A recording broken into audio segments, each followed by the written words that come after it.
ഇതാണ് ഇവിടെ രാത്രിത്തെ ഒരു ഡെയിലി റൂട്ടീൻ. ഞാനിങ്ങനെ ബോൾ എറിഞ്ഞു കൊടുക്കും, അവൾ അത് എടുത്തോണ്ട് വരും. എത്ര നേരം എന്നറിയില്ല, എത്ര നേരം വേണമെങ്കിലും അവള് കളിച്ചു. ഇതിപ്പോ കൊറേ വട്ടായിട്ടോ.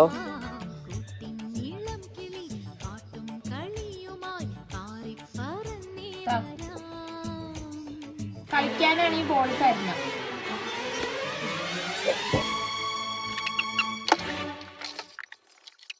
ഇതാണ് രാത്രിയുള്ള പരിപാടി.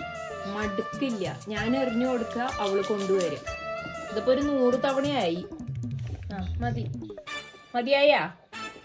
മതിയാവുമ്പോഴാണ് പിന്നെ വായന്ന് തന്നിട്ടുണ്ടല്ലോ. കൊണ്ടുവരുന്നില്ല, അവളവിടെ സ്റ്റക്കായി. കണ്ടോ, ബോള് കൊണ്ടുവന്നില്ല. മതിയായി, ഇതിന്റെ അർത്ഥം മതിയായി. ഇതോടുകൂടി നമ്മൾ കടക്കാൻ പോവാറാവും. ബോൾ എവിടെ? ബോൾ എടുത്തിട്ട് വാ, എനിക്ക് പോയി കടത്ത് ഉറങ്ങിക്കൂടെ എന്ന് എന്റെ അടുത്ത് ചോദിക്കുക.